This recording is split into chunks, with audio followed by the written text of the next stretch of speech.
talk too much. So You said that? Your mom talks so much, dude. and then Colby, and then my sister, who also Colby, she's a former TV reporter. She Wow. told me I talk too much, and I'm like, okay, That's saying all something. Maybe you get it from your mom. You both like speak. Now you have a podcast and your sister's a TV reporter. Like, it seems like you have talking in your genes. I guess so. I agree with that. You're a good talker, It's Parker. a Don't worry. great thing. We need talkers in the world. I appreciate talkers because I'm the person who likes to just like sit in the corner and be like, Smile and nod and listen. I love smile, that. nod, listen. Only We if can I do have that. something really like particular to say, something compelling. Like this thought needs. We'll to call be them heard. knowledge bombs. You're gonna drop some knowledge bombs on the audience here, I think. Cool. All right, let's get started. Here we go. Elevation Nation. Do you hear that music? It sounds like maybe the opening ceremonies for the Olympics. Because tonight on Elevation Nation, we have a Olympian in our presence. I'm getting goosebumps, shivers just thinking about walking out to the opening ceremonies, a feeling I will never experience. So we're going to have to talk to our guest tonight to try to recreate that experience for you all, Elevation Nation. Nzingha Prescod, welcome to Elevation Nation. We are so excited that you wanted to hang out with us this evening. I know you got 1,000 places to be, but you're stuck with us for the next 30 minutes or so, and we are so honored. So thank you for joining Parker and I. Yeah, it's a pleasure to be here. Thanks for having me, guys. Thanks for I've been looking drum looking forward to this conversation for a long time. You know, we connected. It almost feels like months ago, 3-4 months ago. Obviously, we all work at the same company, but time freaking flies. And now it's July, and we get to unpack a great conversation here. But Nzingha, it is Elevation Nation. So we ask every person who comes onto the podcast to give an elevator pitch. So we need to know, who are you? I'm Nzingha Prescod. I'm a Brooklyn native. I'm a sister, a daughter, a fencer in my core. I'm now retired. I'm an Olympic fencer, world champion, world medalist. I had a really great career, but that's behind me now. And now I'm the founder and executive director of the Prescod Institute for Sport, Teamwork, and Education, which basically tries to increase access to the gift of fencing and the education, the character development pieces of fencing, and also expand access to education, academic enrichment, other educational opportunities for kids in my neighborhood, because I felt like I was privileged in the access I had, and I didn't want to be the only one. And so I have all this knowledge that I want to pass on to people in my community, and so that's really the basis of the programs that we now have. But yeah, I'm just out here living, just trying to do my best and be Out great. here living. Aren't we all? And I'm going to be honest, that was the most humble elevator pitch introduction for an Olympian and a world champion. So you made it seem like it was no big deal, but just so you know, it is a very big deal, and we're very proud of you. Thanks. So Thank you. it's incredible. And I think what's really interesting to me is, you know, you kind of glossed over your past career pretty quickly and some of the success that you had, because I think you now are realizing that you have almost an even bigger purpose now in what you're doing with your institute and fencing the park, and all the stuff that's going on with you is now, you know, taking the front seat. We were just chit-chatting about how stressful it is to run a startup and to try to help people and have 1,000 things on your plate. And it's, you know, looking forward to the next chapter is something that's extremely difficult. I think one of the reasons why Parker and I started Elevation Nation is because we found that we weren't alone with young people in their 20s kind of coming fresh out of school and thinking that they did everything right and not knowing what's next. And I feel like, unfortunately, society doesn't really prepare us well enough for this like chapter of adulthood and figuring out who you are. So I'll go into a quick story and an example for you, Nzingha, just to like open up a bit is, you know, I went to University of Maryland where I met Parker. I was in the business school, like got good grades, studied hard, like didn't party too much, like stayed the straight and narrow, got internships. and thought like, okay, I'm doing everything that like my parents and society told me to do. My life should be set. Like I should be good to go. And I got a job at our wonderful firm that I love very much. So don't get me wrong. It's great. But I was miserable my first year at the firm. I was doing something that I had no passion about. I had no idea who the people were. I was lost, and it was really hard for me. And I realized, and Parker and I realized, that a lot of young people feel that way. And I think anytime you're starting a new chapter of your life and you're retiring your past, so for me, my student self, and becoming an adult where every decision was my own, I almost like couldn't make a decision because I was so scared I'd go down the wrong path or make a wrong decision or make a mistake or people wouldn't respect me. And it's hard. It's hard. So that's my long-winded answer to say, like, I totally empathize with the fact that like changing the direction you're going and who you are at your core is sometimes extremely difficult. Yeah, it's scary. I'm going through something similar. My transition period is like post fencing. Fencing occupied so much of my time, my energy, my attention, and my goals, my values, like my ambition. And so once I took an exit from that life, it's like, okay, how do I spend my time? Where's my community? Like what was satisfying to me about fencing? Like, cause those things about me and my core, still need to be satisfied, but like, how do I recreate those kinds of scenarios where I'm in combat? Like fencing's combat. It's like, it's intensity, like it's high pressure competition, that's part of me, like training really intensely, independent study. It's a lot of like, self-study, a lot of disciplined practice time where it's just you. It's just you shooting in the gym, not shooting, but just you doing forward, just you doing target.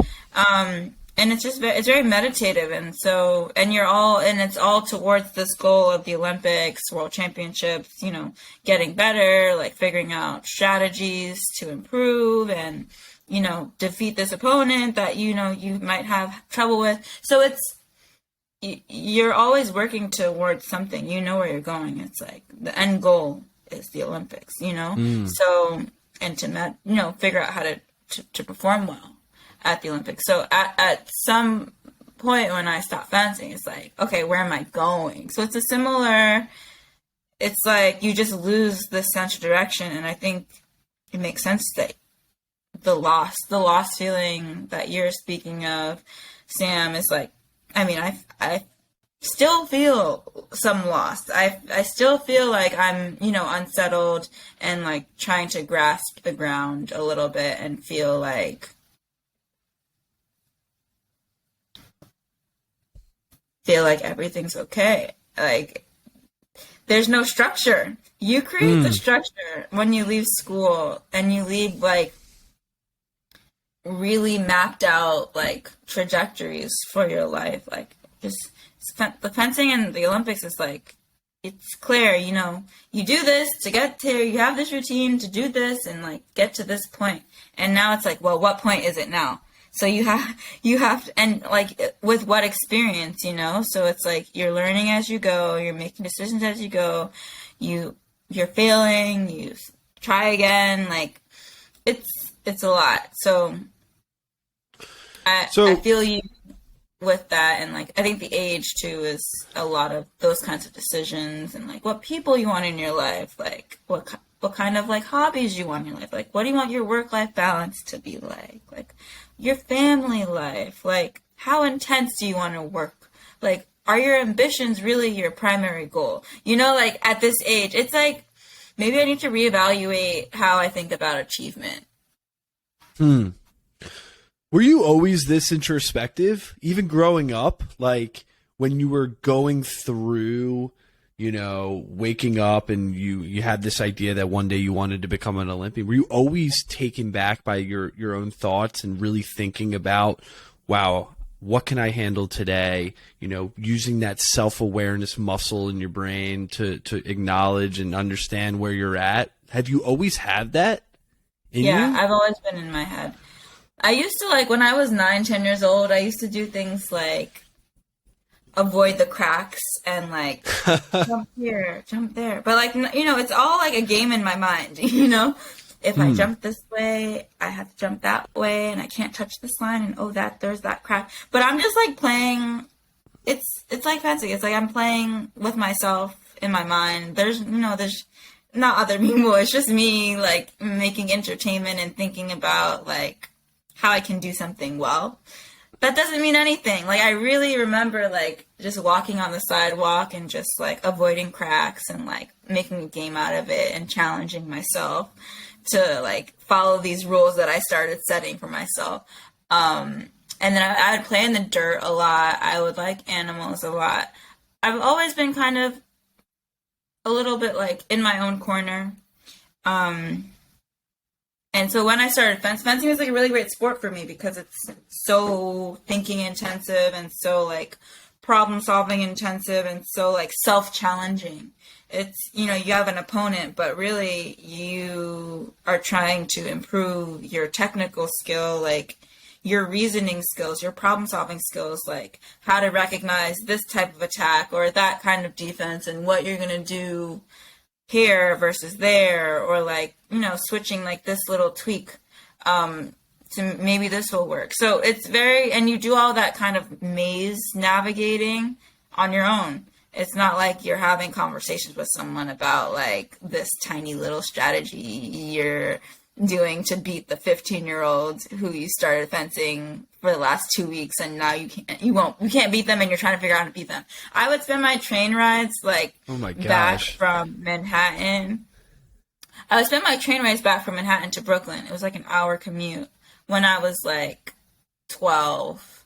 I would spend my ride thinking about where I was on the strip when I got hit. Why did she hit me? What did I do right before that? Like, what did I do? How did I respond? Where was my hand? Where was my foot? Like, what was the thing that was like making you want to know that? Like, was it you wanted to win? Did you want to be better? What was it like? I want to be better. Yeah. Huh. I want to do it better. And I want to do it better. Always had that, and it never went away. Even at age 12, it just consistently, and it probably got more intense and more intense as you got older and older. I think I fatigued a bit when I was older.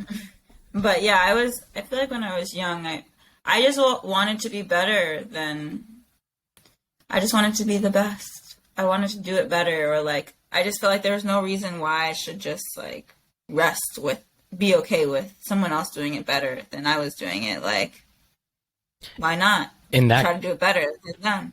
That concept like resonates with myself and I know Parker too so much, and it's why we have the name Elevation in the nation. Like, we are consistently surrounding ourselves and talking to people who are trying to elevate and get a little bit better each and every day. And it's funny, right? Like, I guess I kind of like knew I was like this as well from a young age, because my deepest fear that I recently have figured out with my therapist that the firm provides for me, which is great, that I have a fear of plateauing. Like, I have a fear of becoming stagnant and like not being better.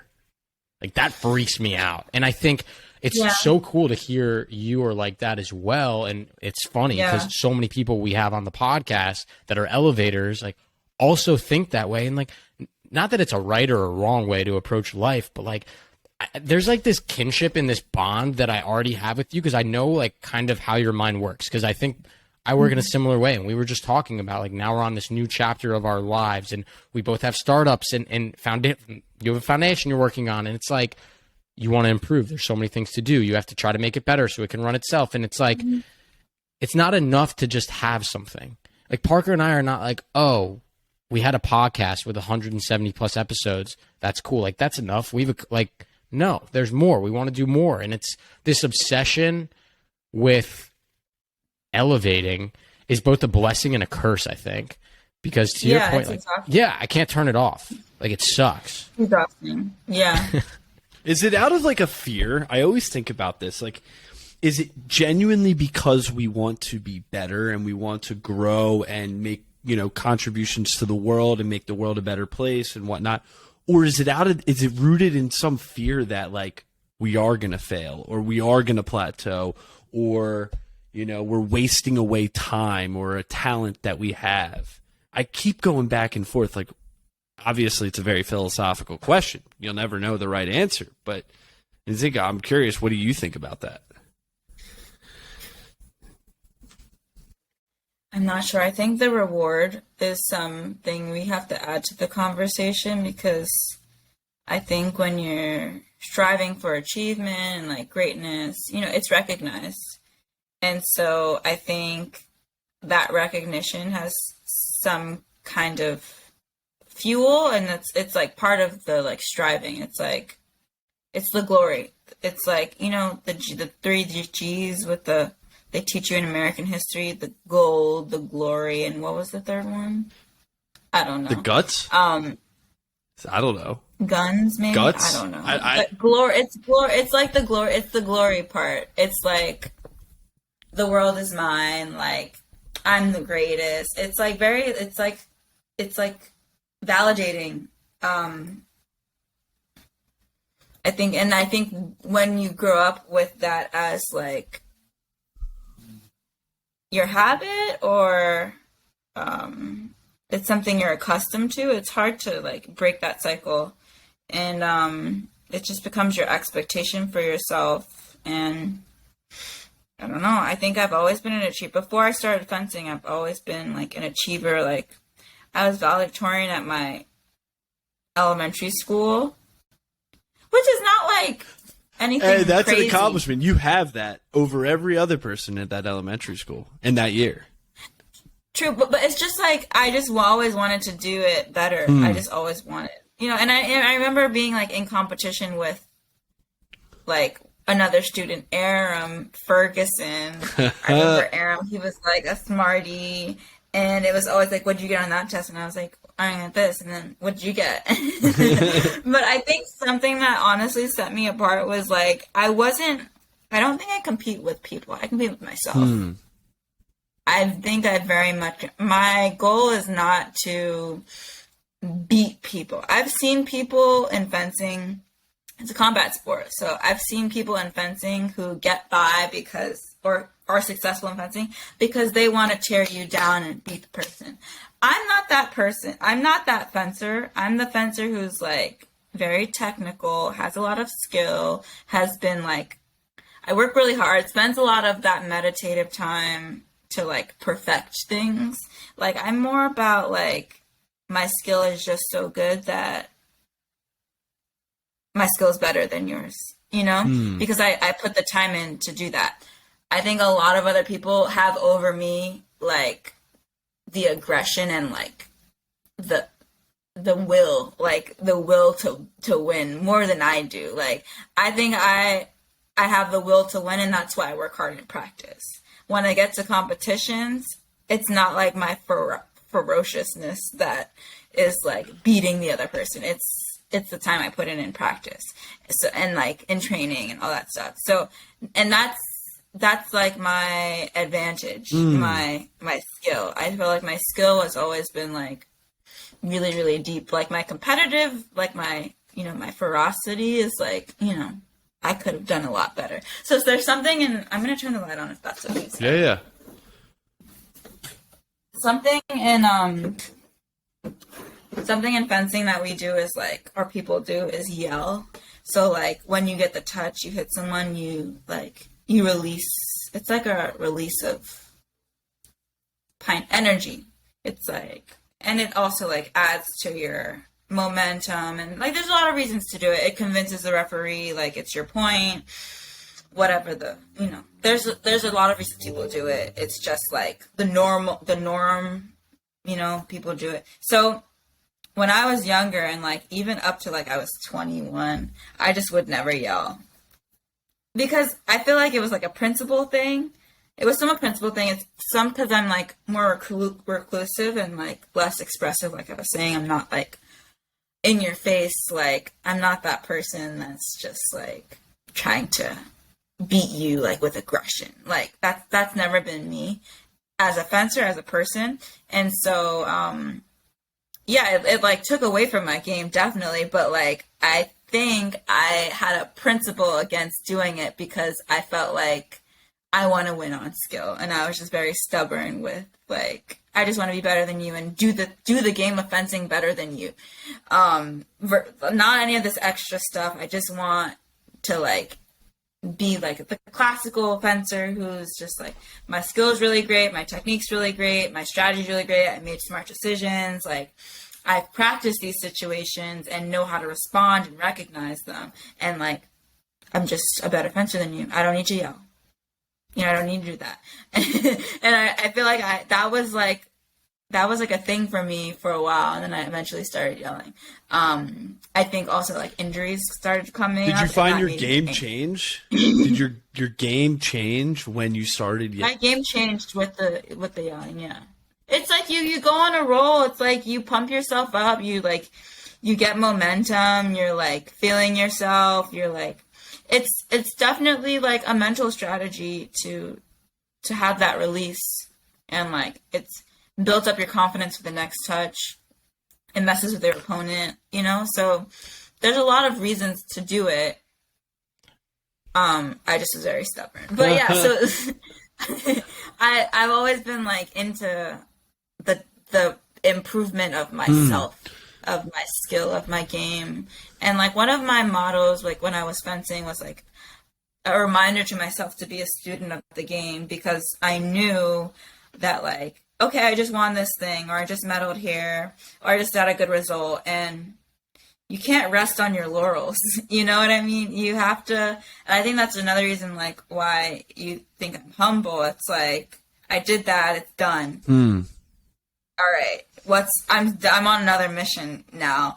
And so I even forget that like that was my life for so long. Wow. Because I'm so immersed in something else, which is like related obviously, but it's just like totally different. You're on a new mission, and you started a new chapter of your life. And I think it's interesting because I would think, like, I really struggled with the new chapter. I struggled with, all right, I now have to figure out who adult Sam Panitch is, and like, what are my accomplishments going to be? Like, similar to you, winning those awards when you're younger, you can kind of like fall back on those of like, look at what I did in junior high. And then it's like, look at what I did in high school. And like, I was president of this club, and then I went to Maryland and I did this and this. And then you get to adulthood and everyone's like, I don't give a shit. Like, no one cares. No one cares. Yeah. And so that's why I have that fear of plateauing. Cause I'm like, crap, none of the stuff I did matters anymore. It got me to where I am, but it got me like at the ground level of where I am. Like, now I'm at a firm, now I'm an adult. Like, no one cares what I did in college. What if I'm stuck here forever? You know what else? Like, none of that has to do with relationships. True. And that's like, especially I feel like at this age, I'm turning 30 next month, and it's like, I spent so much time building like my medals, my achievements, what's on paper, that I have it. I feel like I'm behind in like how to treat my close people well, and like how to cater to them, and like how to give my care to other people besides my ambition. Like, I have a lot of care. It's just like, how do I show up for people and make time for that? Because my time is so heavily occupied by my ambitions. They take a lot of time. It doesn't just happen like 9 to 5. It's like, it's around the clock. So it's like, where are you making time for your relationships? Because that's really important, especially like, as you're approaching like this age where you might want to start a family, and like make time for that, and like your parents and like your siblings who also, everyone's kind of struggling a little bit here and there. So it's like, how do you show up for those people, especially when you've made yourself so capable, and that's kind of been at the expense of like other people, other people are supporting you to elevate you, like I don't do this on my own. Like my mom, my sister, like my family, my close friends, they all make sacrifices for me to be great. So It's so interesting that you say that, because I was talking with my mentor yesterday, and he consistently reminds me that you can have it all, but you can't have it all at once. You can have it all, like you can be ambitious about going after your goals, but that ambition comes with something else getting left behind, or you don't go as much into that as you would like. And I think it's really interesting that you say that you're starting to realize that you have your ambitions, but it's also a challenge as a young adult, someone in their 20s, where we have these big ambitions and things in our lives, but then you take a step back sometimes and you reevaluate, like, is this what really matters? Yeah. Like, maybe this mattered to me like 5 years ago. Maybe this mattered to me last month, but I want something else in my life now. And it's that constant battle of balancing your ambition with what you may know what's right for you. Mm-hmm. And then you get like deep in it, and it's like you have all these responsibilities and expectations and like people to report to, and like, you know, your livelihood's dependent on it now. So it's just like, it becomes tough because you ran into something, and then like, yeah, you enjoy it, but like you also recognize that maybe it's not as balanced as you would like. So it's like, how do I fill my cup? And it affects, you know, your energy and your mental health and all that stuff. So it's like, how do you find the good balance?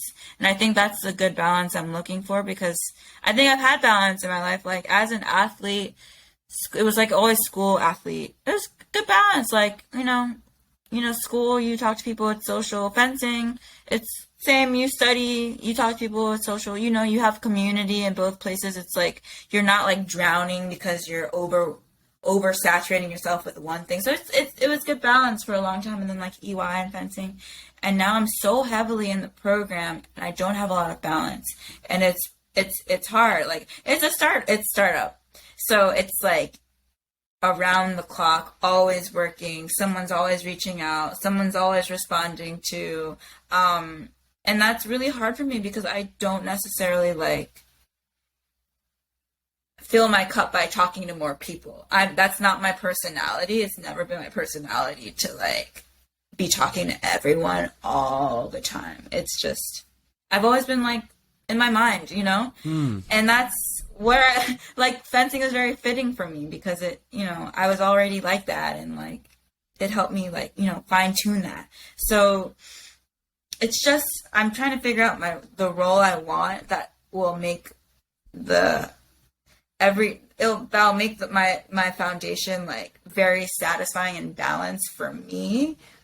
It takes some tinkering. And then like it takes tinkering. Like yeah. Parker, and I'm patient. Yeah, like Parker and I were just talking about this because we have been like this past week doing a lot of brainstorming about like what's next for us.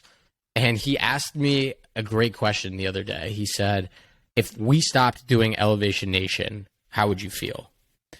And like, what would you do with all that free time? And I said, I probably would find some other random ass thing to put all my energy and passion and like guts into, because like I would feel empty. But to your point, like I make sacrifices on relationships and hang out with friends and doing other things, and like I'm sure I could be better at lots of other things and like have other hobbies and meet more people, but I don't. And so that's what's really hard, and why I said the word tinkering, because like you mentioned, you want to fill up all your cups, and you're obviously all in right now in the foundation, and it's a startup and there's a lot going on and the relationships aren't good. But like, then I imagine the alternative of like, if I stopped all this side stuff and I put all my eggs in this relationship basket or some other hobby, right? Like I probably would feel like another piece is missing. And that's why it's like, you have to, I'm like imagining 10 different cups and a giant pitcher of water, and like, you got to pour it and test it and see what balances everything. You gotta balance. That's what your 20s are about. But like, what are the cups? What are the cups? You know? And then like, how much do you pour? It's just like finding that equilibrium again. It's like recalibrating. And I had a great calibration. I enjoyed my calibration. I mean, and I mean, that calibration too had an expiration date. Like, it was great for a long time. And, you know, like my mind, body, spirit is like all connected. Like, you know, I I feel like I always believe what's meant to happen will happen. You know, nothing's going to miss you that's supposed to happen. I was meant to stop fencing like when I did, and that's what happened. So what can I do with that? So now I'm trying to figure out what my cups are. I love that. Versus having I love that scenario. I'm like picturing it. Cups, It's like we're mixing it. It's like all going that way, and you're just trying to find the balance. Sam, it's mental fortitude in a nutshell. I'm just saying. Yeah. Because mental fortitude. I love. Let's talk about that's mental our fortitude. word. Sam and I love mental fortitude. We could talk about this forever. But we think, personally, we've been talking about mental fortitude the last 3 years, diving into it, studying it, having conversations about it. We think mental fortitude bogs down to 3 things: having self-awareness, having a vision, and holding yourself accountable. And if you have those 3 things, you have the mental fortitude to elevate anything and anywhere in your life. You can do whatever you want, but you have to be able to have that self-awareness to understand who you are, what you're not, what you are, and then inform your vision based upon those things. And then from there, hold yourself accountable to make that vision a reality. And I mean, mental fortitude means something to everyone, but to us, that's our bread and butter. That's what keeps us elevating for sure. But what do you, I mean, mental fortitude, it sounds like you've heard about that term before. As an Olympian, what does that mean to you? In fencing, fencing's like not always intuitive. You have to like really battle your intuition at times. So like I said, it's combat sport, but there's something called right of way where you have to do certain actions in your fencing to get the touch. If you both hit, you need right of way for it to be your point. So you have to be the aggressor. So say both this person, the referee says ready fence, this person starts first and then they both hit. It's this person's touch because they had intent to attack first. So if you see this person coming at you and you're like, person's coming at me, just hit him. It's not your point. So you have to you have to battle. You have to use your mental fortitude and respond in that moment of like, no, you're not hitting me right now. I don't have right of way. Like I have to do something. I have to grab right of way. So you're fighting to grab this right of way, but like you have to train your mind to react that way. You have to train yourself to react the way you're supposed to react to adjust to the system of right of way. So you get the point. And like one of the hardest things you have to learn when you're first getting started fencing is not to just counterattack, because it's like, someone's coming at me really fast. And you have to learn to defend yourself and like brace. That's alertness. And you do that in your training. You learn that in your training. And I'm sure you apply that to so many other areas of your life. By the way, that idea in your head. It's an alertness. It's discipline. Mental discipline is more of something I say to the kids, and I've said to them recently. Mental discipline. It's not only showing up. It's not only, it's discipline to show up. It's discipline to bend your knees all the time. You know, that's physical discipline. But mental discipline, you got to control your mind. Like, no, I'm not counterattacking when it's 14-14 and there's one more touch to go and this person has a really good attack and they always trick you to counterattack. You can't react that way. And you have to really train yourself to, this is how and you have to have a step-by-step strategy of how I'm not going to respond in this way that does not serve me. So it takes a lot of time to, you can't just do that by being there. You have to be very mentally like alert. And if I may, I think it takes a lot of tinkering to find the right mix and the right balance between attacking, counterattacking, being patient and waiting. And it's like, we didn't prep you at all, but this is a beautiful metaphor for life and what we talk about on Elevation Nation and the cup analogy. It's like you have to tinker and tweak and be patient and wait and learn and try and error and mess up and make mistakes. And it's like, that's exactly how we fill all these cups of life so they don't spill and crash and come tumbling down. And it's like, such a beautiful analogy for, I think, what all three of us are going through right now. And I know most of Elevation Nation is going through is like, I'm making this come full circle because I want Elevation Nation to know, like, you're not alone in feeling like this. We're talking to an Olympian right now who's also feeling this way and using what she learned in her sport. It's okay to not know exactly the direction we're going. It's okay to need to tweak and tinker right now.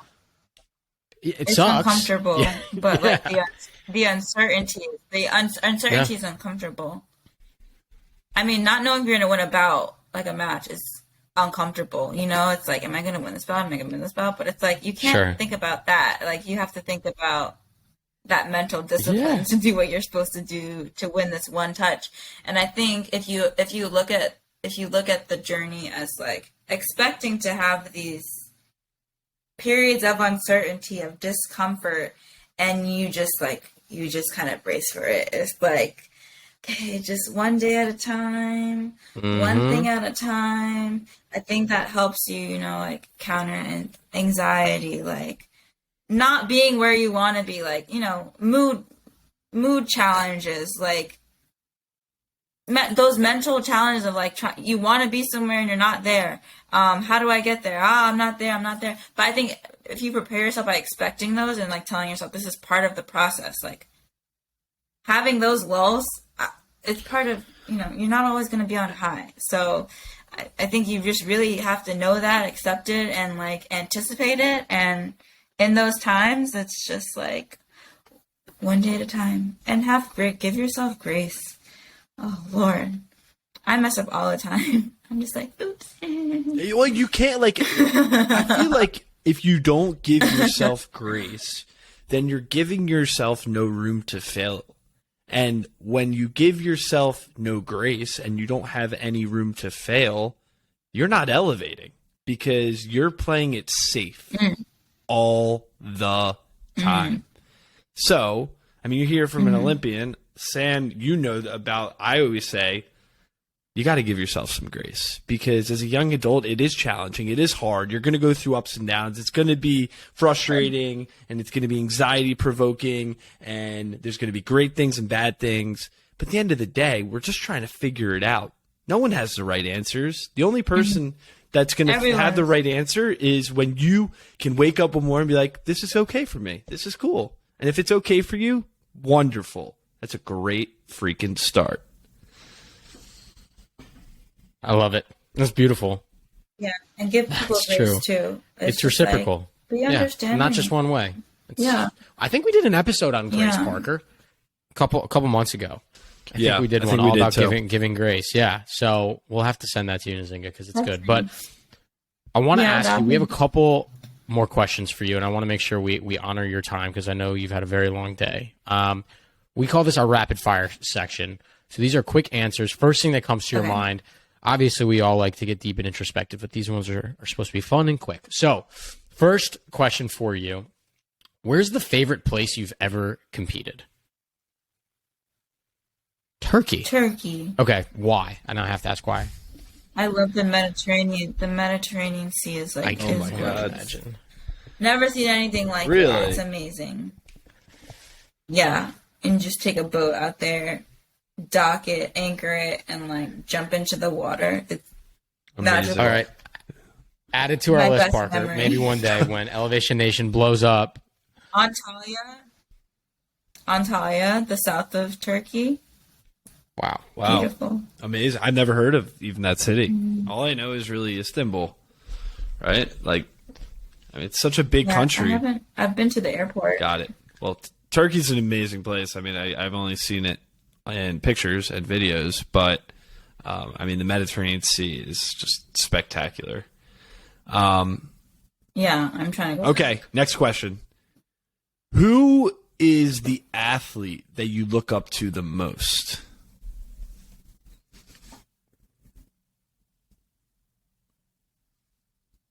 Or person, or whomever. Ooh, I like that. Okay. So you look up to yourself. Was it always that way, though? Yeah, I don't know if that's appropriate. I mean, I have people I admire and I take things from, and like, yeah, I like my hustle. I love that. my dedication. I think I appreciate it. That, and I value that. That's what I do the things that I value. You And live true so by the morals and like that's why I the would creed that you want to live by, and it's what you'd look up to, and you're already doing it, so you don't need someone else to look up to. So you're good. Yeah, I feel like others might not do it Yeah. the way that I'm. I love it. I'm gonna say that for now. Serena Williams. Okay. I love Serena. Always. I like athletes that are just like very to themselves. I like Roger Federer. I like Nadal. Just like very student of the game. No frills. I like no frills athletes that aren't like doing it for the That's so gram. Federer. Like, he's just such a awesome, good, Grind it tennis, out, yeah. technique-driven player. Technique driven. Yeah. Just love the I game. love that. Two beautiful answers there. All right, last rapid fire. If you couldn't tell, we like to read. We love books. We like learning. Is there a book that you'd like to share with Elevation Nation and myself and Parker so we can add it to our list that you love?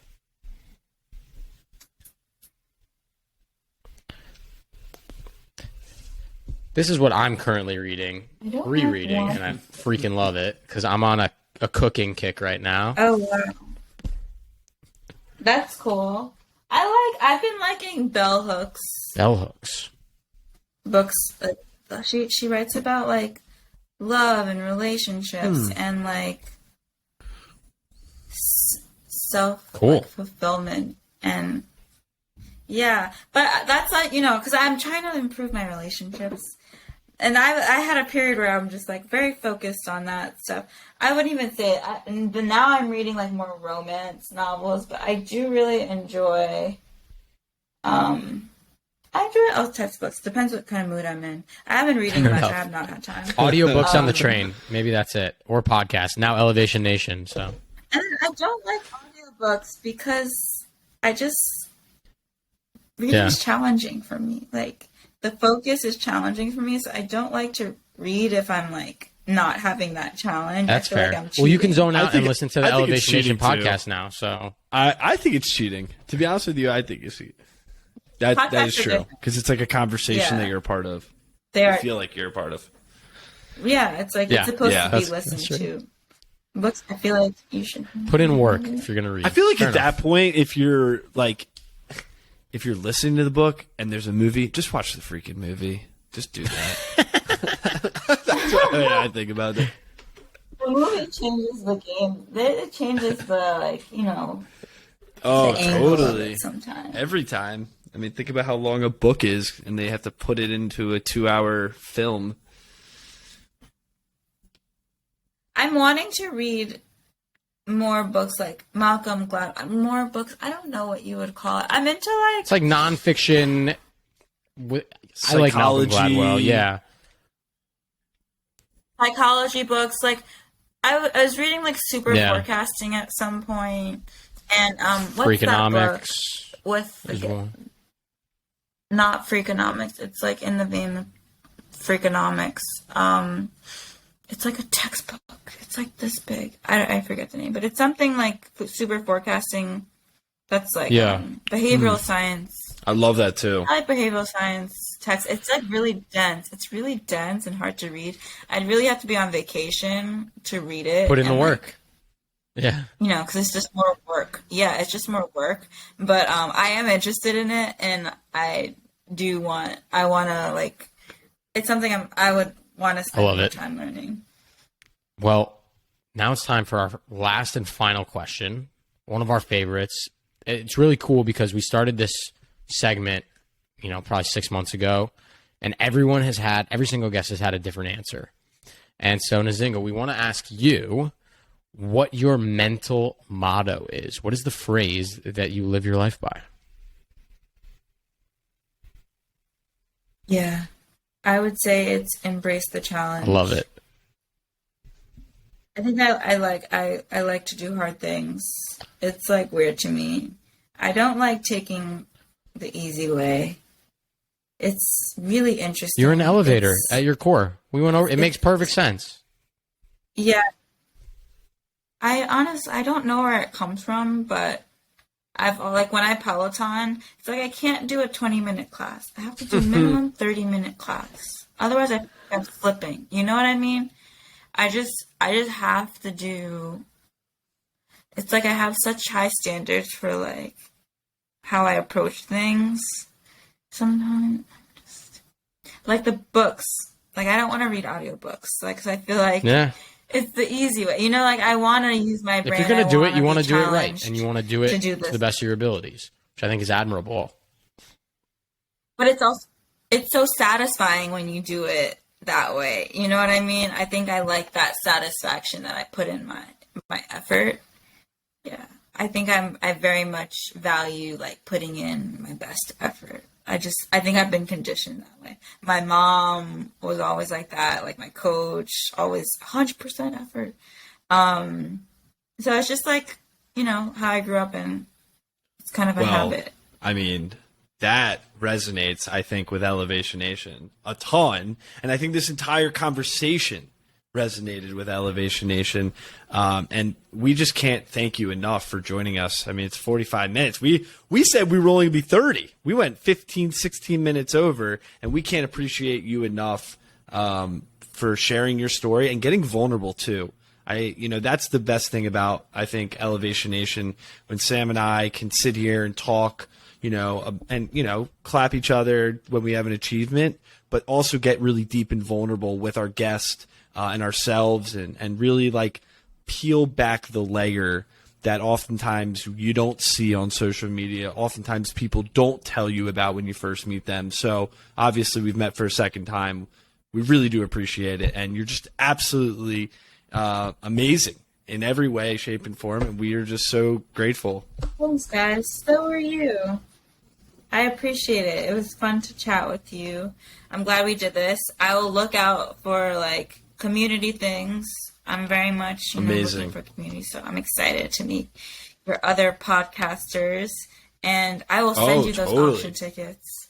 And if there's someone that's interested, I might not tonight. I think I'm gonna log off. I'm done for the day. But I'm gonna write here. I love it.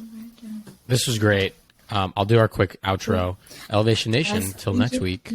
Peace. That was wonderful.